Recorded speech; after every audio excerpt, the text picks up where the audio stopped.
بسم اللہ الرحمن الرحیم نحمدہ ونصلی علی رسولہ النبی الامی الکریم وعلی آلہ واصحابہ وازواجہ وذریاتہ وآل بیتہ اجمعین اما بعد اعوذ باللہ السمیع العلیم من الشیطان الرجیم بسم اللہ الرحمن الرحیم صاد والقرآن ذی الذکر وقال اللہ تعالی فی مقام آخر وإنه لذکر لک ولقومک وسوف تسألون وقال النبی صلی اللہ علیہ وسلم خیرکم من تعلم القرآن وعلمہ او کما قال صلی اللہ علیہ وسلم رب اشرح لی صدری ویسر لی امری واحلل عقدۃ من لسانی یفقہوا قولی سبحانک لا علم لنا الا ما علمتنا انک انت العلیم الحکیم رب زدنی علما وارزقنی فہما ان اللہ وملائکتہ یصلون علی النبی یا ایھا الذین آمنوا صلوا علیہ وسلموا تسلیما اللہم صل علی محمد وعلی آل محمد کما صلیت علی ابراہیم وعلی آل ابراہیم انک حمید مجید اللہم بارک علی محمد وعلی آل محمد کما بارکت علی ابراہیم وعلی آل ابراہیم انک حمید مجید یا حی یا قیوم لا الہ الا انت یا ذا الجلال والاکرام برحمتک استغیث استغفر اللہ ربی من کل ذنب واتوب الیہ استغفر اللہ ربی من کل ذنب واتوب الیہ استغفر اللہ ربی من کل ذنب واتوب الیہ۔ قرآن مجید و فرقان حمید کے دو مختلف مقامات سے میں نے دو آیت کریمہ بلکہ اس کا بھی ایک آیت کریمہ کا ایک حصہ پڑھنے کا شرف حاصل ہوا ہے۔ اللہ سبحانہ و تعالیٰ ان آیات کی برکات سے اس محفل میں کچھ کہنے کی توفیق عطا فرمائے، بات ایسی ہو جو سچی بھی ہو اور اچھے انداز میں بھی ہو، اور اللہ سبحانہ و تعالیٰ مجھ کہنے والے کو اولا اور آپ سننے والوں کو بھی عمل کی دولت سے مالا مال فرمائے، اور مجھے اللہ سبحانہ و تعالیٰ اس انتہائی مختصر وقت میں مجھے افہام و تفہیم کا ملکہ سلیقہ عطا فرمائے کہ میں مختصر وقت میں اس قرآن مجید کی آیت کی روشنی میں کوئی بات کر سکوں وہ آپ کو سمجھ میں بھی آ جائے۔ اللہ سبحانہ و تعالیٰ ارشاد فرماتے ہیں صاد والقرآن ذی الذکر، قسم ہے قرآن کی جو عزت والا ہے۔ اللہ سبحانہ و تعالیٰ اس آیت کریمہ میں یہ ارشاد فرماتے ہیں کہ قسم ہے مجھے قرآن کی جو عزت والا ہے۔ یہ خبر ہے اللہ سبحانہ و تعالیٰ کی طرف سے کہ قرآن عزت والا ہے، لیکن اس میں میرے اور آپ کے لیے ایک پیغام چھپا ہوا ہے، خفیہ پیغام۔ اس خبر یہ صرف خبر نہیں ہے، اس خبر میں ایک پیغام بھی ہے میرے اور آپ کے لیے کہ قرآن عزت والا ہے۔ تو ہم نے اتنا سن لیا کہ قرآن عزت والا ہے تو کیا ہوا؟ اس میں ہمارے لیے ایک خبر تو ہوئی، لیکن اس خبر کے ساتھ ساتھ ایک چھوٹا سا پیغام بھی ہے، اس پیغام کو سمجھنے کی ضرورت ہے۔ وہ پیغام کیا ہے؟ پیغام یہ ہے کہ جب قرآن عزت والا ہے تو اے انسانوں،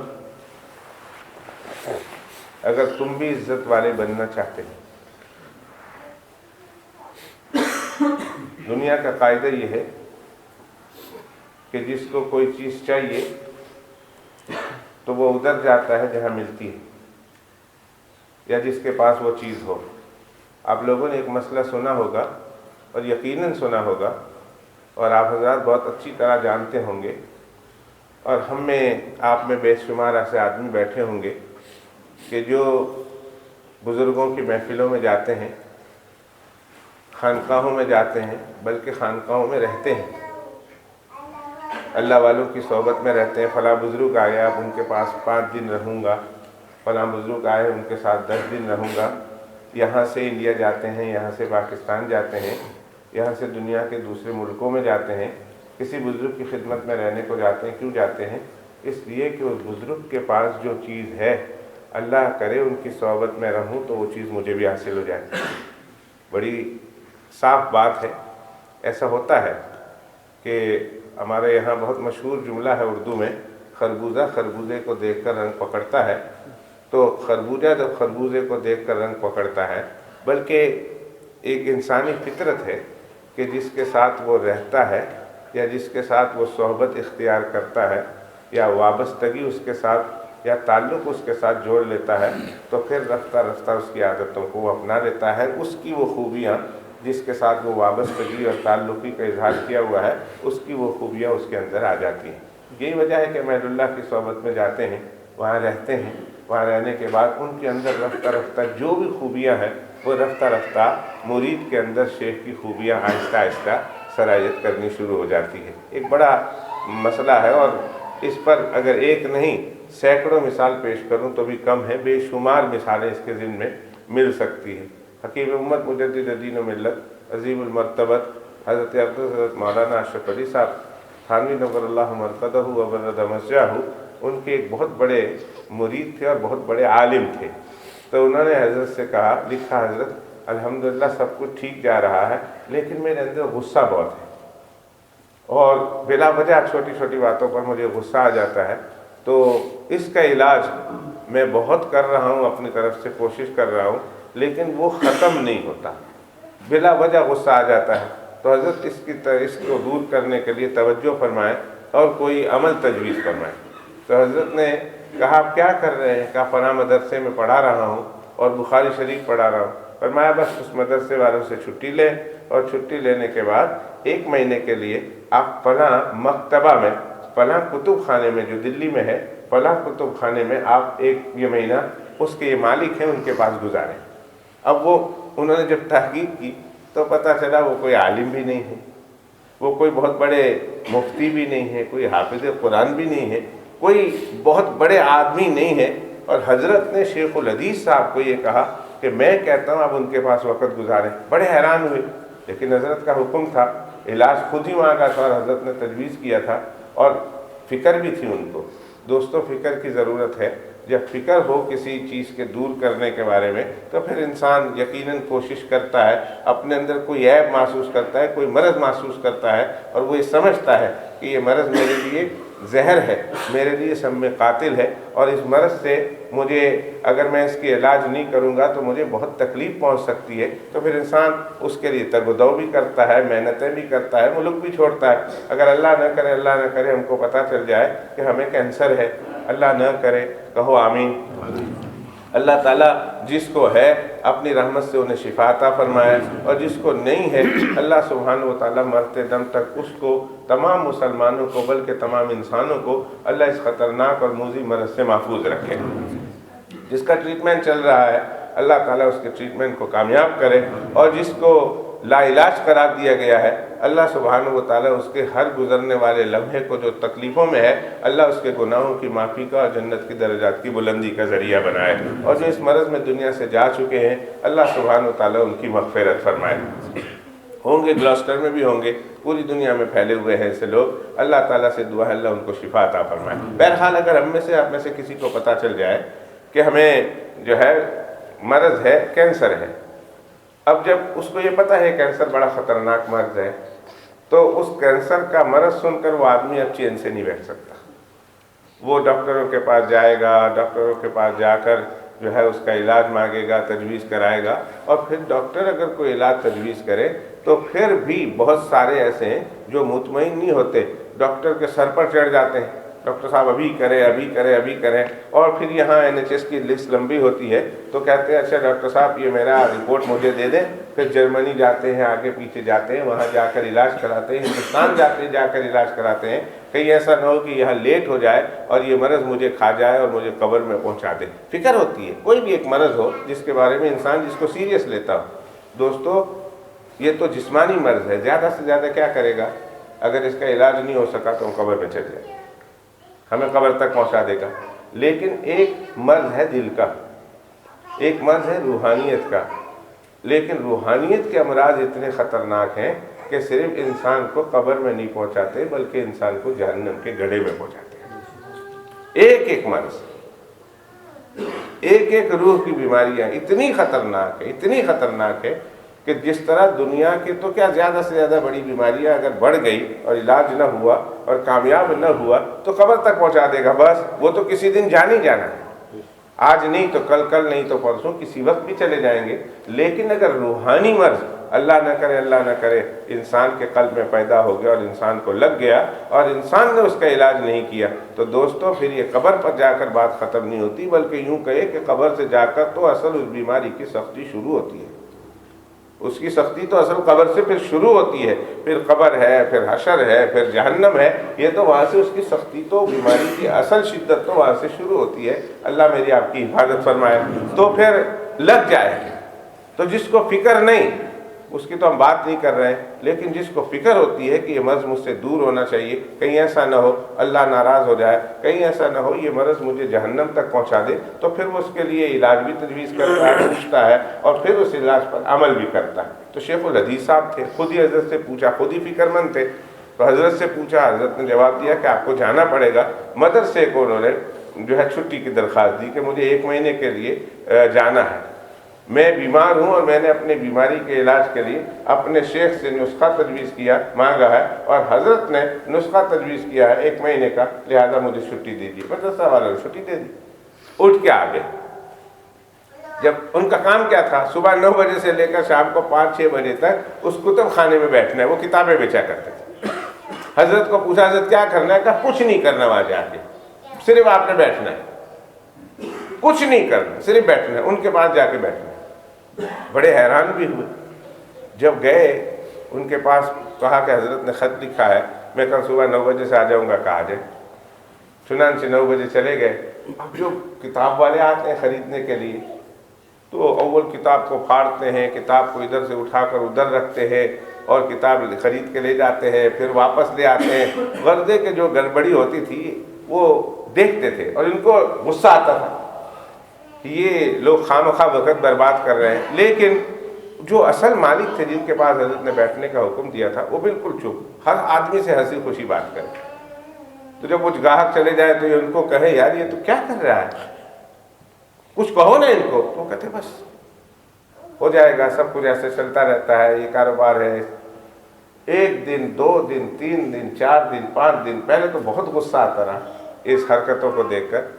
ابھی 28 دن 29 دن نہ گزرے تھے کہ ان کی طبیعت میں جو جلال تھا، جو غصہ تھا، ان کی صحبت میں رہنے کی برکت سے وہ جمال میں تبدیل ہو گیا، وہ غصہ جاتا رہا، بالکل ختم ہو گیا۔ بڑے حیران اور پریشان، نہ کوئی علاج، نہ انہوں نے کوئی ذکر کی تجویز کیا جو ذکر کر رہے ہیں، نہ توجہ، نہ بزرگ، کوئی ایسی بات نہیں۔ صرف ان کی خدمت میں، ان کی صحبت میں، جو ٹھنڈے مزاج کے تھے، نرم مزاج کے تھے، ان کی صحبت میں بیٹھنے کی وجہ سے ان کے جلالی مزاج میں تبدیلی آئی اور ان کا جلالی مزاج جمالی مزاج میں تبدیل ہو گیا۔ صحبت کا اثر ہوتا ہے، ایک نہیں سینکڑوں واقعات بیان، اسی لیے تو بزرگوں نے فرمایا اور بزرگوں کے یہاں مقولہ ہے کہ ایک لمحے کے لیے اللہ والوں کی صحبت میں بیٹھ جانا 100 سال کی نفل عبادت سے بہتر ہے۔ ایک اس لیے کہ اللہ والوں کی صحبت میں بہت کچھ ملتا ہے۔ میں اس طرف اگر نکلوں کہ اللہ والوں کی صحبت میں بیٹھنے کی کیا فوائد ہے اور اس کی کیا اثرات ہیں اور ثمرات ہیں اور اس سے کس طرح انسان مستفید ہوتا ہے، تو بڑا وقت چاہیے۔ صرف ایک جملہ سنتے چلے جائیے۔ اصحاب کہف کا کتا تھا، وہ کتا تھا جو اصحاب کہف کے ساتھ بیٹھ گیا، قرآن مجید ہے، 15واں سپارہ ہے۔ کتا تھا اور 7 نیک لوگوں کے ساتھ، 7 نیک نوجوانوں کے ساتھ وہ ہو لیا۔ وہ کتا 7 اللہ والوں کے ساتھ ہو لیا۔ اس کا ایک تو تذکرہ قرآن مجید میں آ گیا، اس کا تو ایک تذکرہ قرآن مجید میں آ گیا، اور دوسرا یہ کہ کل قیامت کے دن اللہ اس کتے کو انسان کی شکل میں اٹھا کر ان 7 ولیوں کے ساتھ ان کی جنت میں داخل فرما دے گا، ان کے ساتھ ان کا حشر فرمائیں گے۔ 7 نوجوان اور ایک کتا اللہ والوں کی صحبت میں بیٹھا، جنتی بن گئے۔ تو قرآن عزت والا ہے، اللہ پاک فرماتے ہیں خبر، اسے صرف خبر مت سمجھے، یہ صرف خبر نہیں، اس میں خفیہ پیغام ہے میرے اور آپ کے لیے اللہ کی طرف سے۔ جب قرآن عزت والا ہے تو اے مسلمانوں کوشش کرنا اپنے آپ کو قرآن کے ساتھ وابستہ کر دینا، اپنے آپ کو قرآن کے ساتھ اٹیچ کر دینا، اپنے آپ کو قرآن والا بنا دینا، اس لیے کہ جو قرآن عزت والا ہے تو جب تم ان کے ساتھ وابستہ ہو جاؤ گے تو تم بھی عزت والے ہو۔ یہ ہے خبر، یہ ہے خفیہ پیغام اللہ کا۔ اللہ جو کہہ رہے ہیں قرآن عزت والا ہے، عزیز کا کلام ہے واقعی، اللہ کا کلام۔ کہاں اللہ کا کلام اور کہاں ہم؟ کبھی سوچا آپ نے؟ اللہ کا کلام عزت والوں کا کلام، ایسا کلام جو تمام کلاموں کا بادشاہ ہو، اللہ کا کلام ہو، اور اللہ کا کلام ہمارے جیسے، یہ تو قربان جاؤں۔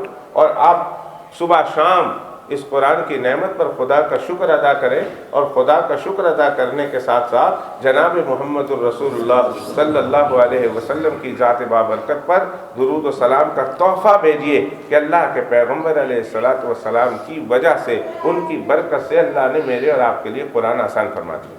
ورنہ اس قرآن کی تعریف تو اللہ فرماتے ہیں لو انزلنا هذا القرآن على جبل لرأيته خاشعا متصدعا من خشیۃ اللہ، یہ قرآن اگر پہاڑوں پر اتارا جاتا تو پہاڑ ریزہ ریزہ ہو جاتا۔ یہ قرآن، اس کے اندر اتنی قوت اور اس کے اندر اتنا جلال ہے کہ پہاڑ جیسی عظیم الشان چیز اس قرآن کے بوجھ کو برداشت نہ کر سکتی۔ لیکن اے اللہ، یہ کیسے ہو گیا کہ جس قرآن کو، آپ کے جلال والے کلام کو پہاڑ برداشت نہ کر سکے، اس کو آج ہمارا ننھا منا بچہ اپنے سینوں پر اٹھا لیتا ہے؟ یہ کیسے ہو گیا؟ کبھی غور کیا اس پوائنٹ پر کہ جس قرآن کو اللہ فرماتے ہیں، اس کی شان میں اللہ فرماتے ہیں اگر میں اسے پہاڑ پر اتار دیتا تو اس کے اندر اتنا جلال ہے کہ پہاڑ بھی ریزہ ریزہ ہو جاتا، تو پھر آج ہمارے ایک ننھے مننے 8 سالہ 9 سالہ 10 سالہ 11 اور 12 سالہ بچے کے سینے میں اللہ سبحانہ و تعالیٰ کا یہ کلام اتر جاتا ہے اور اس سے کچھ بھی نہیں ہوتا۔ یہ کیسے ہوا ہے؟ کیا اس کے جلال میں کمی آ گئی؟ اللہ کے کلام کے جلال میں کمی آ گئی؟ نہیں۔ اس کو میں ایک مثال سے سمجھاتا ہوں، یاد رہ جائے، ذرا غور سے سننا، وقت نہیں ہے، یاد رہ جائے تو اسے یاد رکھنا۔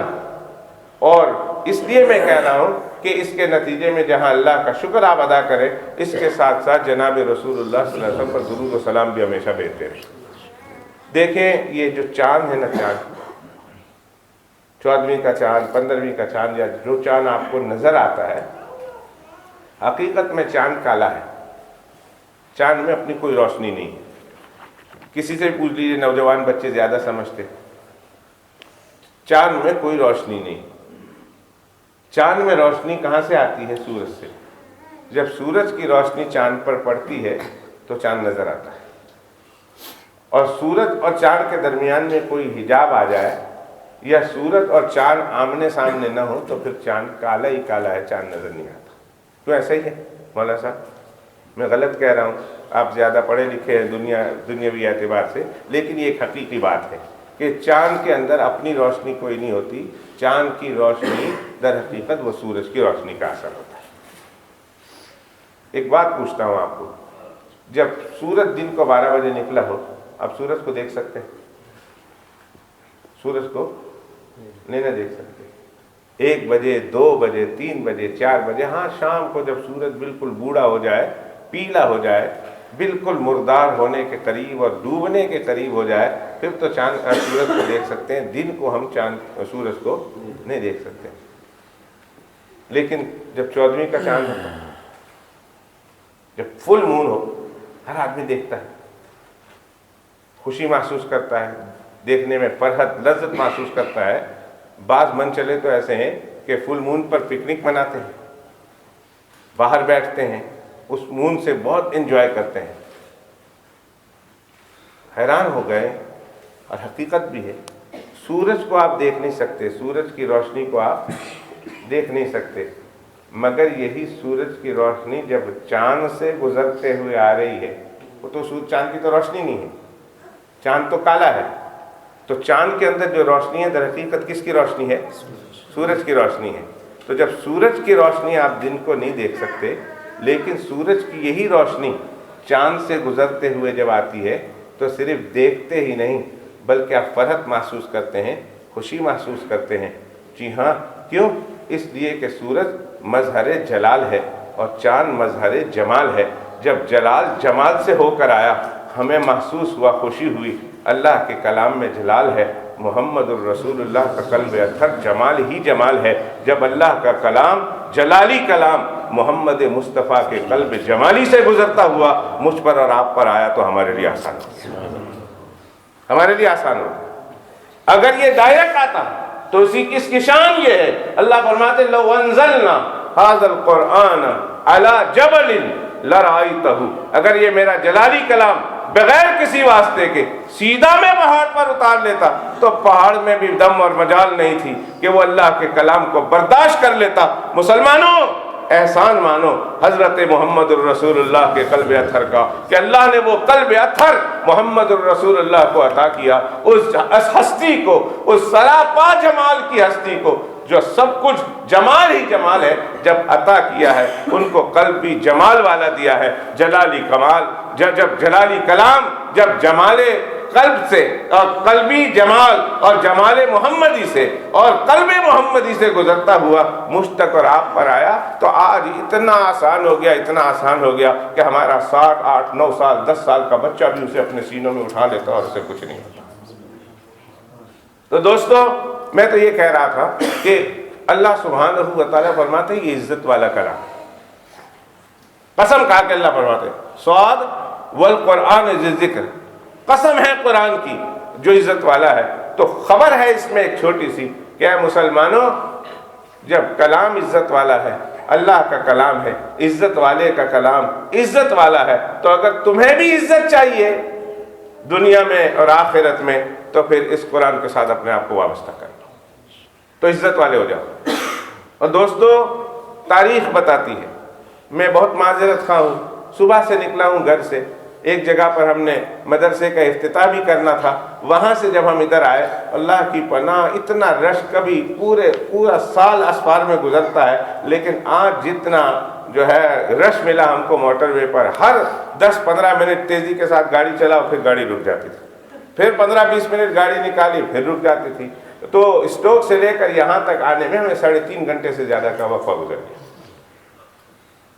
تو ہم دیر سے پہنچے، ورنہ میری کوشش تھی اس مجلس میں میں بتاتا آپ کو کہ ذرا تاریخ پر نظر ڈالیں کہ جو دنیا میں سب سے ذلیل ترین قوم تھی، جس پر رومن امپائر ہو یا پرشین امپائر ہو، جس پر قیصر کی حکومت ہو یا کسریٰ کی حکومت ہو، جو پوری دنیا پر اپنی حکومت کرنے کے خواب دیکھ رہے تھے، لیکن جب بات ان لوگوں کی آتی تھی کہ ان لوگوں پر حکومت کون کرے گا تو آپس میں بیٹھ کر کہتے تھے ان پر بھلا کیا حکومت کرنی، یہ تو جنگلی بلکہ جنگلی سے بھی زیادہ گئے گزرے، جانور بلکہ جانور سے بھی زیادہ گئے گزرے، ایسے لوگوں پر کیا حکومت کرنی، ان لوگوں پر ہم حکومت کرنے کے خیر خواہ نہیں ہیں، کہیں ہماری پوری محنت ان لوگوں پر ہم خرچ کر دیں اور پوری محنت ان لوگوں پر لگا دیں، ایک تو پوری محنت بھی لگائیں پیسے بھی لگائیں مگر یہ جنگلی کے جنگلی اور جانور رہیں گے، اس لیے ہم ان پر حکومت کرنا نہیں چاہتے۔ لہذا جب عرب قوم کی بات آتی، خطہ عرب کی بات آتی تو وہ کہتے تھے کہ اس کو بعد میں رہنے دو،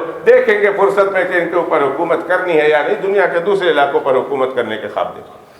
ایسی جنگلی قوم پر کوئی حکومت کرنا نہیں چاہتا، ایسے جانور صفت والی قوم پر کوئی حکومت کرنا نہیں چاہتا تھا، لیکن یہ وہی قوم ہے، حدیث پاک ہے مسلم شریف کی، ان اللہ تعالی نظر الی اہل الارض فمقتهم عربهم وعجمهم الا غبر اہل الکتاب، فرمایا جب اللہ نے زمین پر نظر ڈالی تو کیا عربی اور کیا عجمی سب سے ان کو نفرت ہوئی، سب پر ان کو غصہ آیا کہ کس کام کے لیے میں نے ان کو بنایا اور کیا کام کرنے لگے۔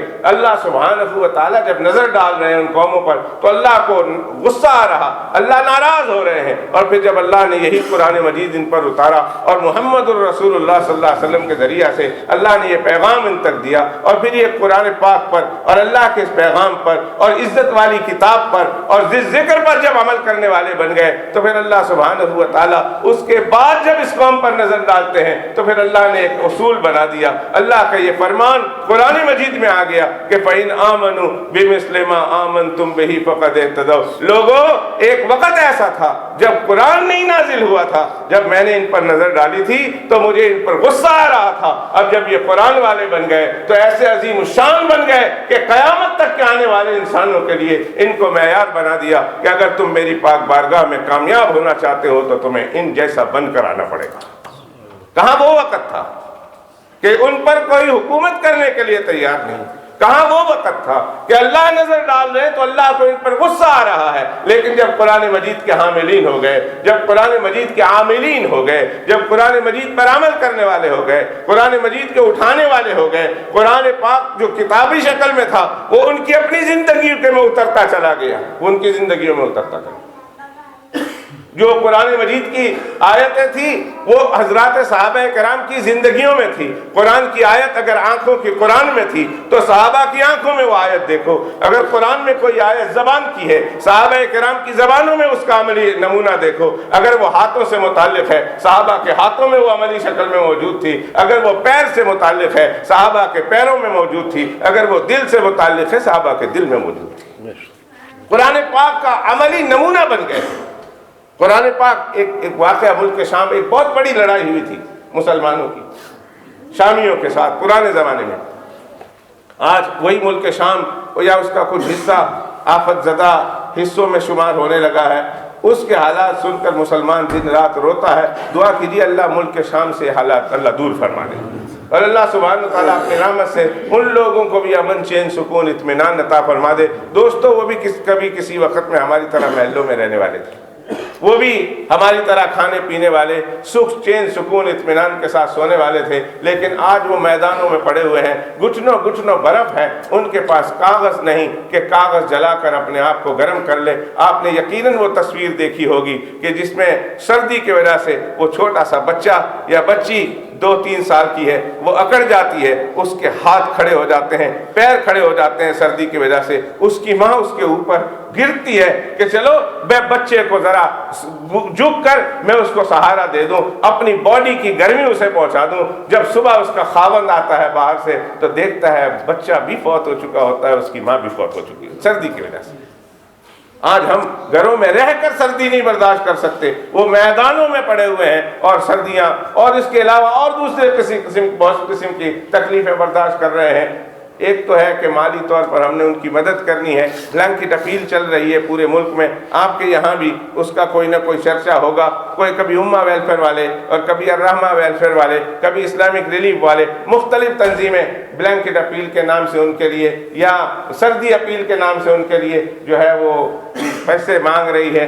اللہ سبحانہ وتعالیٰ آپ لوگوں کو دینے کی توفیق عطا فرمائے، اور اللہ آپ کے پیسے ان تک پہنچا دے، اور اللہ تعالیٰ آپ کے حق میں اس پیسے کو قبول فرمائے۔ لیکن اس کے علاوہ پیسے دینے سے کام نہیں بنتا، ہر نماز میں صبح شام دعا بھی کریں ان کے لیے، اللہ کے حضور ہاتھ اٹھا کر کہ اللہ تعالیٰ ان سے یہ سختی کے ایام دور فرما دے، اللہ ان پر سے یہ سختی کے دن اور رات اللہ تعالیٰ ختم فرما دے، اور اللہ سکون، چین، اطمینان کے ساتھ دوبارہ انہیں اپنے گھروں میں جانا نصیب فرما دے۔ بہرحال ایک زمانہ تھا مسلمان جا رہے ہیں، پتہ چل گیا شامیوں کو کہ آج مسلمانوں پر حکومت نہیں کر سکتے، آج مسلمانوں کو اپنی حکومت کے چلے جانے سے روک نہیں سکتے، کوئی طاقت آج مسلمانوں کو ہمارے ملک پر فاتح ہونے سے روک نہیں سکتے۔ تو کہا ایسا کرو، ہم نے سنا ہے، ہم نے پڑھا ہے کہ یہ اس لیے ہے کہ ان کے ساتھ اللہ کی مدد ہوتی ہے، اور جب یہ اللہ سبحانہ و تعالیٰ کی مدد کے ساتھ چلتے ہیں، تھوڑے ہوتے ہیں بہت زیادہ پر فاتح ہو جاتے ہیں، بہت زیادہ پر کامیاب ہو جاتے ہیں۔ لہٰذا اب ان سے اللہ سبحانہ و تعالیٰ کی مدد ہٹانے کے فیصلے کرو، اس لیے کہ ان کے پیچھے رحمانی طاقت ہے۔ جب تک یہ رحمانی طاقت ہے ان کو کوئی آگے بڑھنے سے روک نہیں سکتا، رحمانی طاقت سے ان کو توڑا دو۔ وہ کیا کرو؟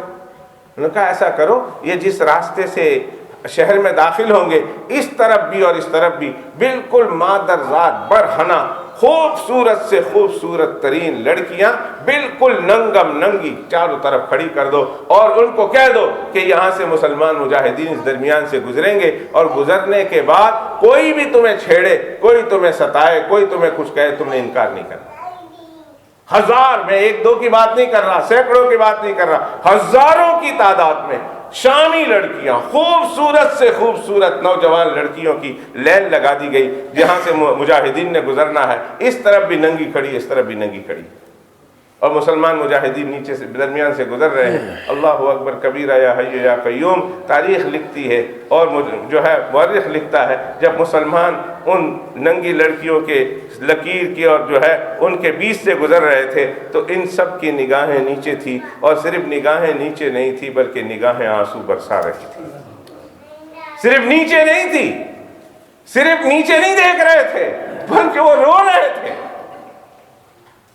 جب مسلمان مجاہدین روتے ہوئے نگاہیں نیچے کرتے ہوئے، ایک مجاہد کی بھی نگاہ اوپر نہیں اٹھی ہے، ایک مجاہد کی، بھلا اٹھ کیسے سکتی تھی؟ وہ تو قرآن مجید میں آیتوں کی شکل میں اگر اللہ کا کوئی کلام تھا تو صحابہ کرام رضوان اللہ تعالی علیہم اجمعین کی عملی شکلوں میں ان کی آنکھوں میں اللہ کا وہ کلام کہتا تھا۔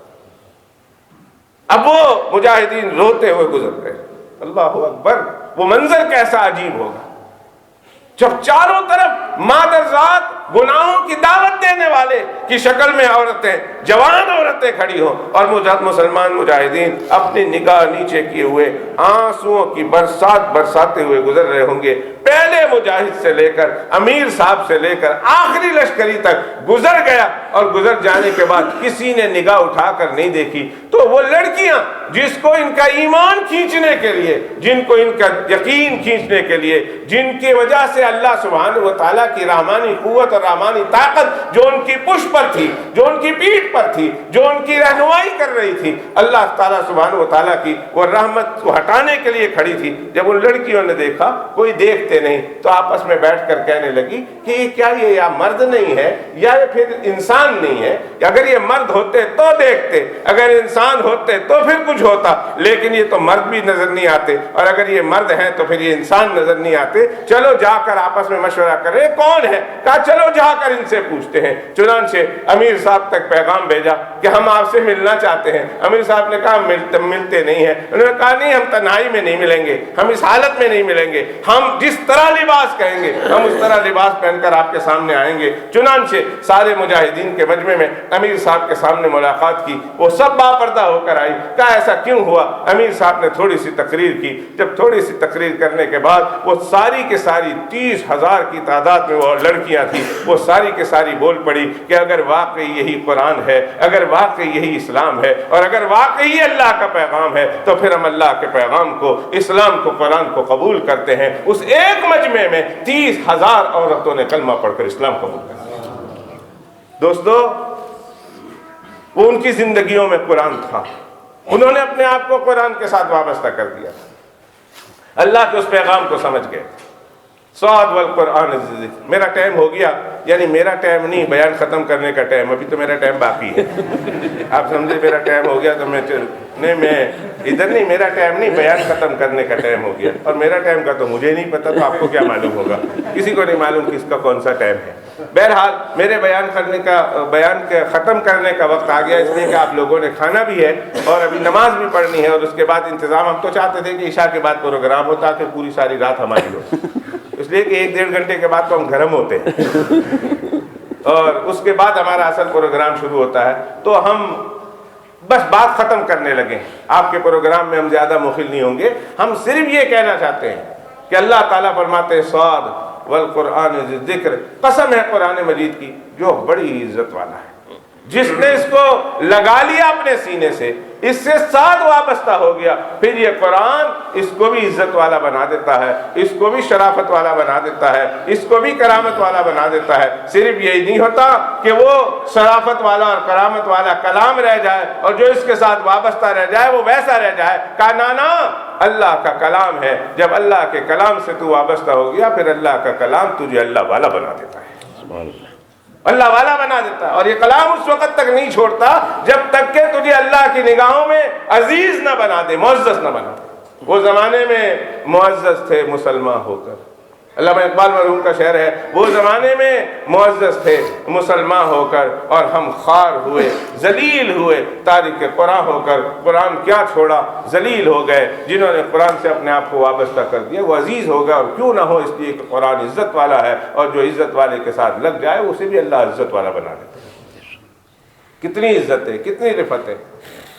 ایک چھوٹا سال آپ تراویح میں 12 13 14 15 سال کے بچے کو آپ آگے کر دیتے ہیں، وہ رکوع نہیں کرتا آپ رکوع نہیں کرتے، وہ سجدہ نہیں کرتا آپ سجدہ نہیں کرتے، وہ جب تک سلام نہیں پھیرتا آپ سلام نہیں پھیرتے، چاہے اس کے پیچھے اس کا دادا کیوں نہ موجود ہو۔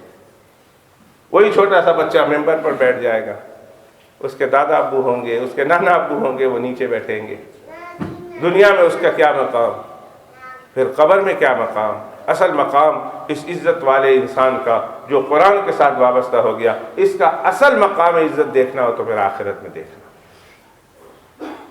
آخرت میں جب اللہ سبحانہ و تعالیٰ جب قرآن کی حقیقت کو کھولیں گے، میرے دوستو قرآن کی حقیقت کو جب کھولیں گے تو قرآن کی حقیقت کا اس وقت ادراک ہوگا، تو اس وقت قرآن والوں کا بھی ادراک ہوگا۔ قرآن والوں کہ قرآن والی کیا چیز ہے، کتنی عزتوں والے تھے خدا کی نگاہ میں، کتنی شرافت والے تھے، کتنا بلند مقام والے تھے، کتنی عظمتوں والے تھے اللہ سبحانہ و تعالیٰ کی نگاہوں میں، کہ اللہ سبحانہ و تعالیٰ نے اتنا اونچا مقام دیا۔ پھر اس وقت حیران ہوں گے، اس وقت پریشان ہوں گے، اس وقت تعجب کریں گے، بلکہ اس وقت حسرت اور افسوس کریں گے، کاش ہم قرآن کی قدر دنیا میں جان لیتے، کاش ہمیں دنیا میں پہچان ہو جاتی قرآن کتنی عزت و عظمتوں والا ہے، تاکہ ہم بھی قرآن کے ساتھ وابستہ ہو جاتے۔ آج اس طرح قرآن والوں کو جو مقام مل رہا وہ قرآن والا مقام ہمیں بھی مل جاتا۔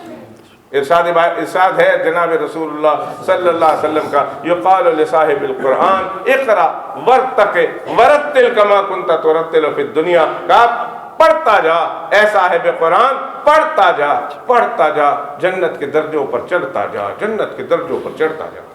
ایک بلند درجے، اللہ اکبر، کہاں جا کر جنت کے درجے بلند ہو، ایک ایک درجے جنت کے۔ حدیث شریف میں آتا ہے کہ ما بین درجتین، دنیا میں دو درجے کے درمیان کتنا فرق ہوتا ہے؟ آپ کی ایک دو، ہم سیکنڈ فلور پر بیٹھے ہوئے ہیں، نیچے ایک فلور والی مسجد ہے گراؤنڈ فلور کی، ہم اس سے اوپر آ کر فرسٹ فلور پہ آ گئے ہیں، ہم اوپر کی منزل میں آ گئے ہیں، کتنا ہے فاصلہ اس نیچے فلور میں اور دوسرے فلور کے درمیان؟ 18 فٹ، 20 فٹ، 10 فٹ، 15 فٹ، چلو انڈیا کے گھر لے لو، ایک درجے سے لے کر دوسرے درجے کے درمیان 20 فٹ کا فاصلہ، ارے بہت بڑا عالیشان مکان ہو 30 فٹ کا فاصلہ ہے۔ فرمایا میرے آقا علیہ الصلوۃ والسلام نے دنیا میں دو درجوں کے درمیان کتنا فرق ہوتا ہے؟ کہا نہیں، جب قیامت کے دن ایک جنتی کو ایک درجے سے دوسرے درجے پر بلند کیا جائے گا تو وہ 10 فٹ نہیں ہوگا، وہ ایک دو درجے کے درمیان 20 فٹ اور 100 فٹ کا فاصلہ نہیں ہوتا۔ فرمایا دو درجوں کے درمیان اتنا فاصلہ ہوتا ہے جتنا زمین اور آسمان کے درمیان، جتنا زمین اور آسمان کے درمیان۔ ما بین درجتین کما بین السماء والارض، دو درجوں کے درمیان اتنا فاصلہ ہے جتنا زمین اور آسمان کے درمیان فاصلہ ہے۔ اور اللہ سبحانہ و تعالیٰ ان سے کہیں گے چڑھتا جا اور جنت کے درجے لیتا جا۔ ایک آیت پڑھی ایک درجہ بڑھ گیا، دوسری آیت پڑھی دوسرا درجہ بڑھ گیا، تیسری آیت پڑھی تیسرا درجہ بڑھ گیا۔ 6666 کے قریب اللہ والوں نے اور بزرگوں نے اور قرآن کے علوم کے ماہرین نے لکھا ہے، لگ بھگ اتنے ہیں، 6000 سے کچھ زیادہ آیتیں ہیں، پر چھوٹی بڑی ملا کر 6666 کہہ لیجئے، 6620 کہہ لیجئے، بہرحال 6000 سے زیادہ ہے۔ یہ صاحب قرآن پڑھتا جائے گا، جنت کے درجے پر بلند ہوتا جائے گا، جہاں آخری جا کر قرآن ختم کرے گا، اللہ فرمائیں گے بس تیرا مقام یہی ہے۔ اس وقت جو غیر صاحب قرآن ہوگا وہ تمنا کرے گا، افسوس کرے گا، کاش میں دنیا میں قرآن سے وابستہ ہو جاتا تاکہ آج مجھے بھی یہ عزت کا مقام ملتا۔ کہاں جا رہا؟ ادھر آؤ، یہ لے تو قرآن والا ہے، تجھے یہ سرٹیفکیٹ مل گئی، تو جنتی ہے۔ وہ بھاگ رہا ہے، مجھے جنت مل گئی، مجھے جنت مل گئی۔ وہاں تو یہی سب سے خوشی کا اعلیٰ مقام، ہاؤ مقرؤ کتابیہ انی ظننت انی ملاق حسابیہ فہو فی عیشۃ راضیہ فی جنت عالیہ قطوفها دانیہ کلوا واشربوا ہنیئا بما اسلفتم فی الایام الخالیہ۔ اور اللہ سبحانہ وتعالیٰ ایک اور موقع پر فرماتے ہیں جس کو جنتی ہونے کا پروانہ مل گیا فسوف یحاسب حسابا یسیرا وینقلب الی اہلہ مسرورا، خوشی خوشی آئے گا، بہت خوش ہوگا، اس کی خوشی کی کوئی انتہا نہیں ہوگی۔ جب اس کو کہا جائے گا جنتی ہے قرآن والے تو پاس ہو گیا، تجھے جنت کا ہم نے جو ہے سرٹیفکیٹ دے دیا، تجھے جنت دے دی، جنت کا پروانہ دے دیا، وہ بھاگتا ہوا جائے گا۔ تو اللہ پاک فرمائیں گے ادھر آؤ، کدھر جا رہے ہو بھاگتے ہوئے، ادھر تو آؤ۔ تو اللہ پاک جنت دی بنا دیا ہے، اب میں جنت میں جا رہا ہوں، کہا ذرا ٹھہر جاؤ، تیرے والدین کو بلاؤ، اس کے والدین کو بلایا جائے گا، اور اللہ علی رؤوس الخلائق اجمعین، ساری کائنات کے سامنے اللہ سبحانہ و تعالیٰ ان کے سر پر تاج رکھیں گے اور تاج رکھیں گے، تاج پہنائیں گے ان کو، اور ایسا عجیب و غریب تاج ہوگا، اس کے اندر کے ایک ایک ہیرے اور ایک ایک موتی ایسے ہوں گے، اس تاج کے اندر کی چمک ایسی ہوگی، اللہ کے پیغمبر علیہ السلام نے فرمایا ایک ایک ہیرے اور ایک ایک موتی کی چمک اتنی زیادہ ہوگی کہ جتنی سورج اور چاند دیکھتے اس سے بھی زیادہ کی ہوگی۔ ایک ایک موتیوں کی روشنی اور چمک سورج سے زیادہ ہوگی۔ اللہ فرمائیں گے تیرے ماں باپ ہیں نا، یہ تیرے ماں باپ بھی تیرے اس حفظ قرآن کی وجہ سے انہیں بھی یہ انعام ملا ہے، انہیں بھی یہ اکرام ملا ہے، انہیں بھی جنت ملی۔ وہ اپنے ماں باپ کو ہاتھ پکڑ کر لے جا رہا ہوگا، اللہ فرمائیں گے واپس ادھر آ، اب کیا ہے؟ اللہ فرمائیں گے ابھی بھی نہیں، ابھی میرا جی نہیں بھرا، ابھی میں تجھے کچھ اور دینا چاہتا ہوں، تو نے بہت کچھ اچیو کیا ہے۔ ایک بچہ جب حافظ ہو جائے، ایک بچہ جب اعلیٰ درجے سے کامیابی حاصل کرے، تو یہاں مسجد میں اور دوسرے مدارس میں صرف ایک انعام پر اس کو نہیں ٹرکاتے، اس کو سرٹیفکیٹ بھی دیتے ہیں، سند بھی دیتے ہیں، اس کو پگڑی بھی دیتے ہیں، اس کو قرآن بھی دیتے ہیں، اس کو پیسے بھی دیتے ہیں، پتہ نہیں پھر اس کو بہت کچھ ملتا ہے۔ یہ دنیا کی خوشی ہے کہ جس میں زیادہ سے زیادہ انعام دیتے ہیں، اور وہ ایک اللہ سبحانہ و تعالیٰ اپنے خوشی کا اظہار فرما رہے ہیں، اور وہ اللہ یہ کہہ رہے ہیں صرف تمہیں جنتی نہیں، تمہارے ماں باپ کو بھی جنتی بنایا ہے، اور تمہارے ماں باپ کو نہیں۔ بھائی اب کہاں، اب کیا ہے؟ کہا جا جہنم کی طرف، فرشتوں ادھر آؤ، فرشتے آئیں گے، کہا لے جاؤ اسے جہنم کے دروازے کے پاس۔ وہاں کیا ہے؟ وہاں تو کیوں لگی ہوئی ہے، ان لوگوں کے حق میں جہنم کے فیصلے ہو چکے ہیں، یہ لوگ جہنمی ہیں، اپنے عملوں کی وجہ سے ان کے لیے جہنم کے دروازے کھول دیے جائیں گے، اور ان کو سب کو جہنم میں گرا دیا جائے گا۔ اللہ مجھے وہاں کیوں لے بھیجا جا رہا؟ میں تو جنتی ہوں، آپ نے کہا تھا تو جنتی ہے، اللہ مجھے جہنمیوں کی فہرست سے اور ان کے سب سے کیا مطلب ہے، مجھے وہاں کیوں بھیجا جا رہا؟ ارے بندے فکر نہ کر، تجھے جہنم میں بھیجا نہیں جا رہا تو پھر کیوں بھیجا جا رہا؟ اس لیے بھیجا جا رہا، وہاں کھڑے ہوئے ہیں، جا ان میں جا کر جس پر تو انگلی رکھ دے گا، 10 آدمی ہم کہتے ہیں، 10 آدمیوں کے اوپر انگلی رکھنا، ان کے کندھوں پر ہاتھ رکھنا تمہارا کام ہوگا، اور انہیں جہنمی کی فہرست سے نکال کر جنت میں داخل کر دینا میرا کام ہوگا۔ 10 انسانوں کو جو جہنم میں فیصلے ہو چکے ہیں جہنم میں جانے کے، یہ اشارہ کرتا جائے گا، اور اس اشارے کی برکت سے وہ جہنمی جنتی بنتا چلا جائے گا۔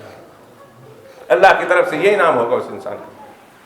لہذا دوستو، بات ختم کرنے لگا ہوں، مجھے احساس ہے میں اپنے وقت سے کچھ آگے نکل رہا ہوں، کاش میرے پاس زیادہ وقت ہوتا تو میں اور زیادہ بات کرتا، لیکن زندگی باقی رہی، انشاءاللہ آپ کی خدمت میں واپس آؤں گا، بڑے عرصے کے بعد اگرچہ ادھر آیا ہوں، بہت عرصے کے بعد آیا ہوں، لیکن اللہ کرے آخری آنا نہ ہو، اللہ بار بار لے آئے، سال میں 1-2 بار ہماری آپ کی ملاقات کرا ہی دے اللہ تعالیٰ۔ بہرحال میں یہ کہنا چاہتا تھا، عزت والی چیز ہے قرآن، قسم ہے قرآن کی، اللہ قسم اٹھاتے قسم ہے مجھے قرآن کی، یہ عزت والی ہے، عزت والی کتاب ہے، لہذا اے انسانوں اس قرآن کے ساتھ اپنے آپ کو وابستہ کر دو۔ خوش نصیب ہے وہ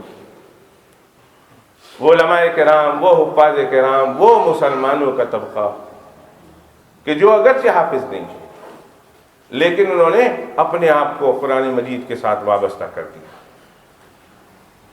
قرآن مجید کے حقوق ادا کر رہے ہیں، تلاوت کر رہے ہیں، قرآن مجید کی آیتوں پر کو سمجھ رہے ہیں، قرآن مجید کی آیتوں پر عمل کر رہے ہیں، قرآن مجید کی آیتوں کو پھیلا رہے ہیں، قرآن مجید کی آیتوں پر دنیا سے عمل کروا رہے ہیں۔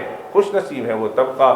ان میں سے ایک آج اللہ سبحانہ و تعالیٰ نے مجھے اور آپ کو یہ دکھایا ہے کہ یہ بچہ حافظ قرآن اپنے سینے میں اللہ سبحانہ و تعالیٰ کا کلام محفوظ کر رہا۔ کون ہے بھائی؟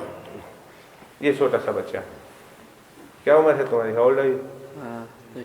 13۔ یہ اتنا چھوٹا کہ اس کے اوپر تو اس کا باپ بھی شاید اتنا ٹرسٹ نہ کرے۔ اگر اس کے ابا نے انڈیا پاکستان جانا ہو، لندن جانا ہو، 2 دن کے لیے کہیں جانا ہو، اس کے ابا امی نے تو یہ کہنا ابا گھر کی چابی مجھے دے جاؤ، تو کہے نانا باجو میں ہوئی جاجو، ساری انٹی نہ جنے ہوئی جاجو، تالو کئی ٹھکانو نہیں، دروازو کھلو مکی نے ہوئی جائے، چور آوی جائے، چور بھرائی جائے، کئی کچن میں تو چا بناوی نے کھلی جائے تو آگ لگی جائے، گیس کھلو مکی دے ہے، نا بھائی تو تاری انٹی نتا ہوئی جا جو بیت داڑا نہیں تو بادشاہ میں آوی جاؤں۔ نہیں، باپ بھی بھروسہ نہیں کرتا، تنے ہوں خبر اوپر تیجوری میں پیہا مکیلا سے تو ویتا غفلت میں ہوتے لو ہے، چور آوی نے لئی جائے، تو روات دے ڈکرا تو بازو میں جینے ہوئی جا جو تارو بندوبست کر دی دو۔ اس کے اوپر اس کے ماں باپ بھروسہ نہیں کرتے۔ واہ رے تیری قسمت کو سلام کرتا ہوں کہ جس پر تیرے ماں باپ بھروسہ نہ کرے اس پر اللہ نے بھروسہ کر کے پورا قرآن عطا کر دیا۔ سبحان اللہ۔ جس پر تیرے ماں باپ بھروسہ نہ کرے اس پر اللہ نے اتنا بھروسہ کیا، اللہ نے 2 جہاں کی دولت اس کے سینے میں دے دی، اس کو عطا کر دی۔ واقعی اگر یہ خوش نصیب نہیں ہے تو اور کیا ہے؟ یہ خوش نصیب، کتنا خوش نصیب۔ کہ جس پر ماں باپ بھروسہ نہ کریں اس پر کس نے بھروسہ کیا ہے؟ بھائی اللہ کے اس بھروسے کی لاج ہے۔ کہاں ہے تمہارے پپا؟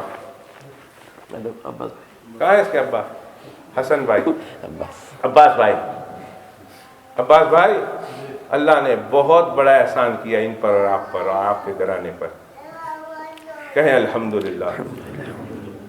اب کوشش کرنا بیٹا، اللہ کے اس بھروسے کی لاج رکھنا۔ جب اللہ بھروسہ کر کے دے رہا ہے تو اللہ کے اس بھروسے کی لاج رکھنا۔ جب کوئی دنیا کا کوئی آدمی کوئی کسی فیکٹری کا تمہیں بڑا بنا دے اور کہیں کہ I put my trust on you، ایسے ہی کہتے ہیں نا، کہتے ہیں I put my trust on you، میں اپنا جو ہے ٹرسٹ اور اپنا بھروسہ تیرے اوپر رکھتا ہوں، اس کو توڑنا نہیں، اس کو ختم مت کرنا، ڈونٹ بریک مائی ٹرسٹ، میرا بھروسہ توڑنا نہیں۔ تو اگلا بندہ کہتا ہے بے فکر رہنا، میں پروف کروں گا کہ جس کے اوپر آپ نے بھروسہ کیا ہے واقعی وہ بھروسہ ہونے کے اور بھروسہ کرنے کے قابل تھا۔ I'll put my sweat and blood، میں اپنا خون اور پسینہ ایک کر دوں گا لیکن آپ کے بھروسے پر آنچ آنے نہیں دوں گا۔ ہاں دنیا میں اگر کوئی بھروسہ کرے تو اس کے بھروسے کی لاج رکھنے کے لیے ہم تگ و دو کرتے ہیں۔ بیٹا اللہ نے تم پر بھروسہ کیا ہے، اللہ کے بھروسے کی لاج رکھنا، بتانا اللہ سبحانہ و تعالیٰ کو کہ میرے اللہ اگر آپ نے میرے سینے میں قرآن رکھا ہے تو واقعی میں اس کی قدر کرتا ہوں اور میں بھی قدردانوں میں سے۔ قرآن مجید کو پڑھتے رہنا، قرآن مجید کی تلاوت کرنا اور قرآن مجید والا بن کے اللہ کو دکھانا، اور اس کے لیے، اس کے بننے کے لیے جو جو ضرورتیں ہیں وہ ضرورت عباس بھائی، ان کے باپ ہونے کی حیثیت سے، ان کی اماں ہونے کی حیثیت سے، ان کی والدہ، ابا ہونے کی حیثیت سے ان کے ابا، رشتہ دار ہونے کی حیثیت سے رشتہ دار، اور ہم اور آپ معاشرے ہونے کی وجہ سے ہم ان کی وہ ساری کی ساری ضرورتیں پوری کریں گے، وہ ماحول اس کے لیے فراہم کر سکیں گے، کریں گے انشاءاللہ، کہ جس کی وجہ سے یہ اللہ کے بھروسے پر پورا اترتا ہے۔ دعا ہے اللہ اس بچے کو حافظ قرآن بنایا ہے، مرتے دم تک حافظ قرآن رکھے، اللہ اسے عالم قرآن بنائے۔ یہ صرف الفاظ پڑھے ہیں، اللہ اس کے الفاظ کے معانی اور مطالب بھی اسے سمجھا دے، اور اللہ سبحانہ و تعالیٰ اسے واقعتاً حامل قرآن بھی بنائے، عالم قرآن بھی بنائے، عامل قرآن بھی بنائے، اس پر قرآن پر عمل کرنے والا بنائے، پھر ناشر قرآن بنائے، پھر دنیا میں جا جا کر یہ قرآن کے علوم کو پہنچائے، جس طرح آپ کی مسجد کے امام صاحب کہاں پیدا ہوئے، کہاں علم حاصل کیا، اور کتنی دور آ کر آپ لوگوں کو علم دین پھیلا رہے ہیں، پہنچا رہے ہیں۔ اللہ اس بچے سے بھی دین کے نشر و اشاعت کا کام لے کہ دنیا کے دور و دراز علاقے میں جا کر، کونے کونے میں، چپے چپے میں جا کر اللہ کے دین کو پہنچائے، اللہ کے دین کی خدمت کرے۔ اللہ اس بچے کو ایسی قسمت عطا فرمائے۔ اور میں ان کے ساتھ، ان کے ماں باپ کے ساتھ، جس مسجد میں، جس حافظ صاحب کے پاس، جس عالم صاحب کے پاس، جس استاذ کے پاس اس بچے نے بیٹھ کر قرآن مجید پڑھا ہے، ان کو بھی مبارکباد دیتا ہوں کہ واقعتاً وہ بھی مبارکبادی کے مستحق ہیں کہ ان کی محنت رنگ لائی، اللہ نے ان کی محنت کو قبول کیا، اللہ نے ان کی محنت کو رنگ لگایا، اور آج اس بچے نے حافظ قرآن کی تقریب جو ہے تکمیل کی ہے، اور حفظ قرآن کی تکمیل کی ہے۔ اللہ ان کے استادوں کے حق میں بھی اس بچے کو صدقہ جاریہ بنائے۔ اور پھر جس مسجد میں بیٹھ کر، جس ادارے میں بیٹھ کر اس بچے نے حفظ قرآن کیا ہے، ظاہر ہے کہ وہ ادارے بھی بنانے والے موجود ہوں گے، معاونین ہوں گے، اگر وہ نہ کرتے تو شاید اس کو یہ موقع فراہم نہ ہوتا۔ ہم ان کو بھی یاد کرتے ہیں دعا میں کہ اللہ سبحانہ و تعالیٰ ان کی بھی اس محنت کو قبول و مقبول فرمائے، ان میں جو زندہ ہوں اللہ ان کی جان مال عزت آبرو میں برکت عطا فرمائے، علم و عمل میں برکت عطا فرمائے، اور جو ان میں سے جا چکے ہوں اللہ سبحانہ و تعالیٰ جہاں کہیں ان کی قبریں بنی ہوئی ہے اللہ ان کی قبر کو نور سے بھر دے، اللہ ان کی قبروں کو جنت کا باغ بنا دے۔ ایک بار پھر میں اپنی طرف سے، مولانا محمود الحسن صاحب شیخ الحدیث کی طرف سے، حافظ ابراہیم صاحب کی طرف سے، ہمارے داؤد صاحب کی طرف سے مبارکباد دیتا ہوں جو ہمارے ساتھ آئے ہیں۔ ہم سب کی طرف سے آپ تمام حضرات کو، پلسکل والوں کو مبارک ہو اللہ کا یہ عظیم انعام، اور یہ اللہ کرے کہ یہ آخری نہ ہو، اللہ اس طرح کے موقع بار بار آپ کو دکھاتا رہے۔ جس طرح آج عباس بھائی کے گھر میں اللہ نے یہ دولت دی ہے، اللہ یہی دولت آپ لوگوں کے گھروں میں بھی اللہ نصیب فرمائے۔ اگر ہماری اولاد نہیں تو ہماری نسلوں میں اللہ سبحانہ و تعالیٰ حافظ قرآن اٹھائیں، کوشش کریں قرآن کے ساتھ وابستہ ہونے کی۔ قرآن عزت والا ہے، انسان کو عزیز بنا دیتا ہے، دنیا میں بھی انسان عزیز قبر میں بھی انسان عزیز، حشر میں بھی انسان عزیز، اور ایسا عزیز ایسا عزیز۔ مجھے ایک چھوٹا سا ایک واقعہ یاد آیا، ختم کرنے سے پہلے سنا دوں۔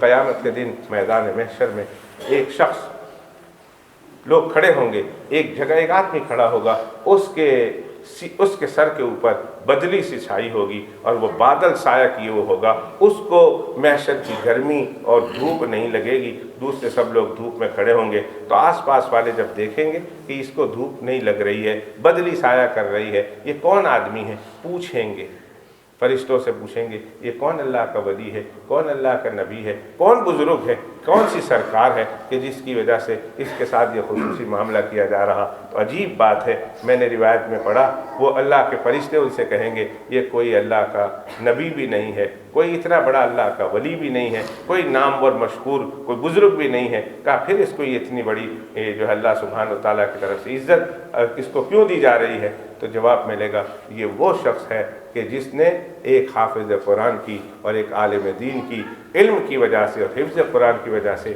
عزت کرتے ہوئے اس نے اس کا جوتا اٹھا لیا تھا اس کے ہاتھوں سے اور دور جا کر اس نے رکھ دیا تھا۔ آج اس نے چونکہ ایک حافظ قرآن اور عالم دین کی اس کے علم کی وجہ سے، قرآن کی وجہ سے اس نے جوتا اٹھایا تھا اور جا کر دور جا کر رکھ دیا تھا تاکہ وہ پہن رہے، ہاتھ میں اٹھا لیا تھا، اللہ کو اس کا یہ عمل پسند آیا اور اس عمل کے نتیجے میں اللہ نے آج محشر میں اس کے لیے بدلی کا انتظام کیا۔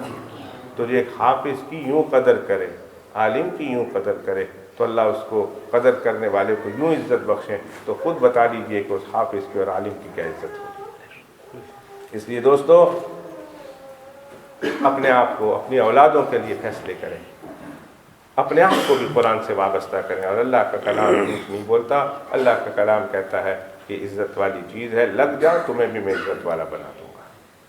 اللہ تعالیٰ اپنی رحمت سے جو لوگ بھی حافظ قرآن ہیں اللہ تعالیٰ ان کے سینوں میں مرتے دم تک قرآن باقی رکھے، اور جو حافظ ہو رہے ہیں اس بچے کے ساتھ اور بھی کلاس میں ہوں گے، کلاس میں پڑھنے والے ہوں گے، کوئی 20 پارے میں ہوگا، کوئی 10 میں ہوگا، کوئی 5 میں ہوگا، کسی نے شروع کیا ہوگا، کوئی ختم کرنے والا ہوگا، اللہ سبحانہ و تعالیٰ ان کے سینوں میں بھی عافیت کے ساتھ قرآن مجید کو داخل فرما دے۔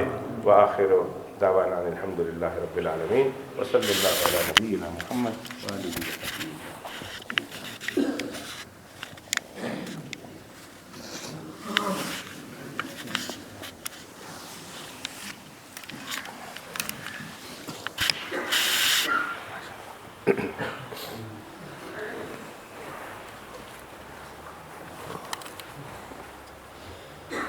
أعوذ بالله من الشيطان الرجيم بسم الله الرحمن الرحيم قل هو الله أحد الله الصمد لم يلد ولم يولد ولم يكن له كفوا أحد بسم الله الرحمن الرحيم قل أعوذ برب الفلق من شر ما خلق ومن شر غاسق إذا وقب ومن شر النفاثات في العقد ومن شر حاسد إذا حسد بسم الله الرحمن الرحيم قل أعوذ برب الناس ملك الناس إله الناس من شر الوسواس الخناس الذي يوسوس في صدور الناس من الجنة والناس بسم الله الرحمن الرحيم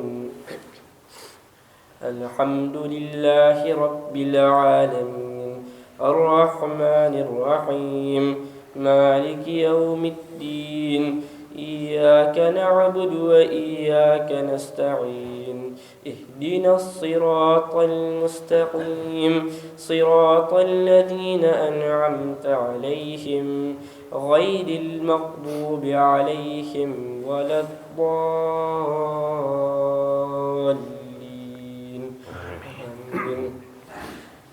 بسم الله الرحمن الرحيم ألف لام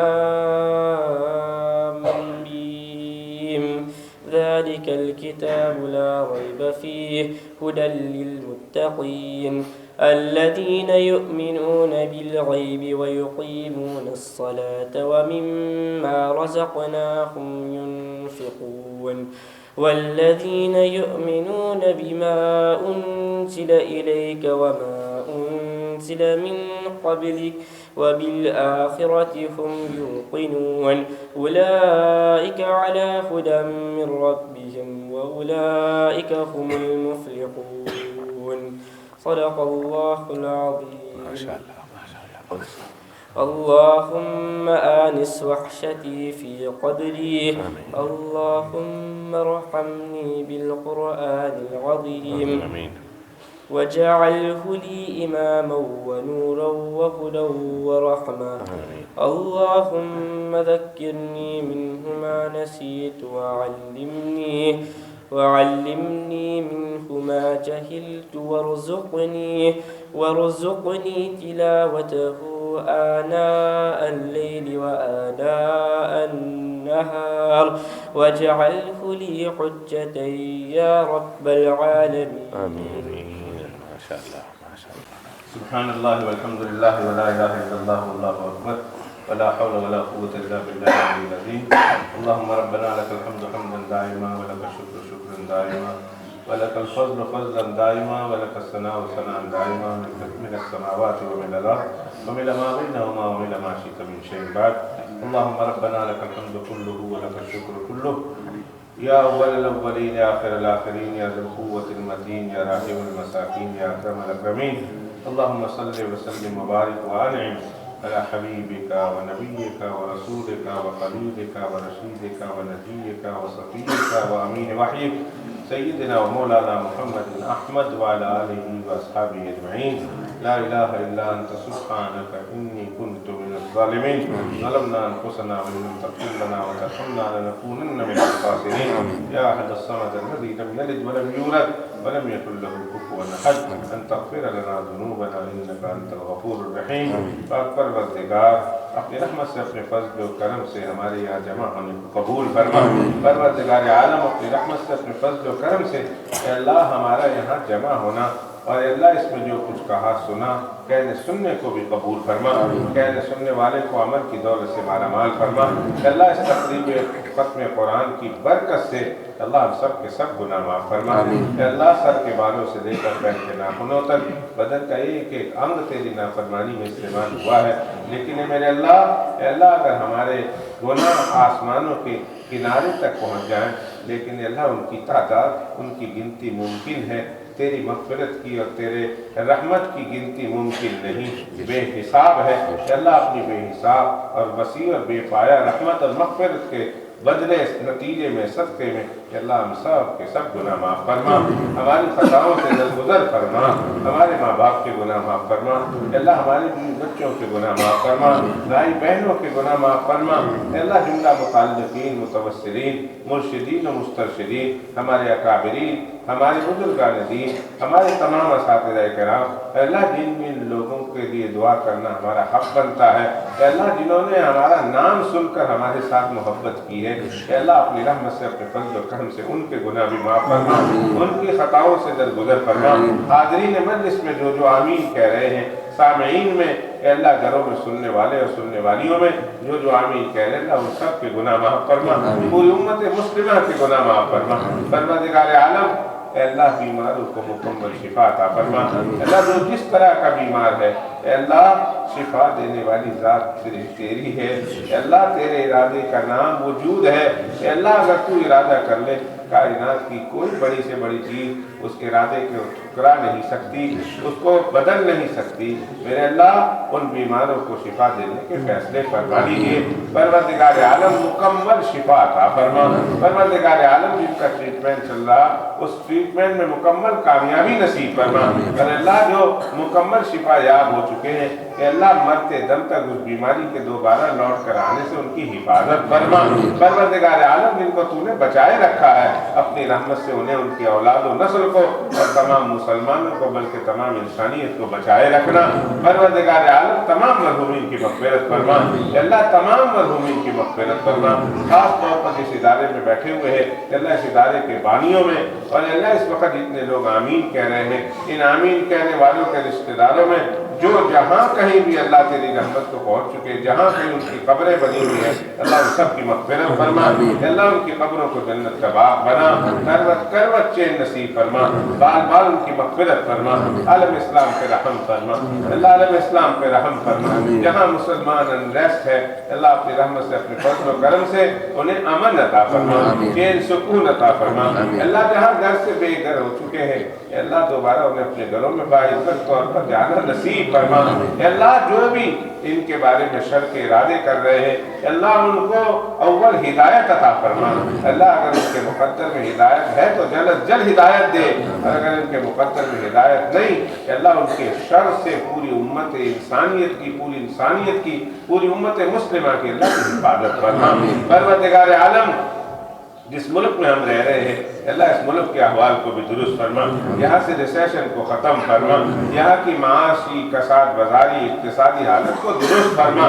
پروردگار عالم اس ملک میں تو نے ہمیں وہ کچھ دیا جس کا ہم اپنے ملکوں میں رہ کر تصور نہیں کر سکتے تھے، اے اللہ اس ملک کو سبب بنایا اور تو نے ہمیں یہاں عطا کیا ہے، اللہ ہم اس پر تیرا شکر بھی ادا کرتے ہیں، ہماری شکر گزاری قبول فرما، اور اللہ پھر اس ملک کے حالات کو درست فرما، یہاں کے مقامی باشندوں کو اللہ اسلام کی دولت سے مالا مال فرما، اللہ اسلام کی محبت ان کے قلوب میں پیدا فرما، اللہ اسلام کی طرف انہیں راغب اور مائل فرما، اللہ ہمیں ایک اچھا مسلمان بنا، اللہ ہمیں ایک اعمال صالحہ اور اخلاق محمدی کے صفات کا حامل بنا، ہمارے اخلاق کو دیکھ کر ہمارے اعمال کو دیکھ کر یہ اسلام سے محبت کرے، اسلام کی طرف متوجہ ہوں، ایسے ہمیں بنا دے، اللہ اسلام سے نفرت کرے، ایسے لوگوں میں ہونے سے ہماری حفاظت فرما۔ پروردگار عالم جس بچے نے حفظ قرآن کیا اللہ اس کے سینے میں مرتے دم تک قرآن مجید کو محفوظ رکھنے کے فیصلے فرما، صبح شام دن رات اس کو اس کی تلاوت کی توفیق عطا فرما،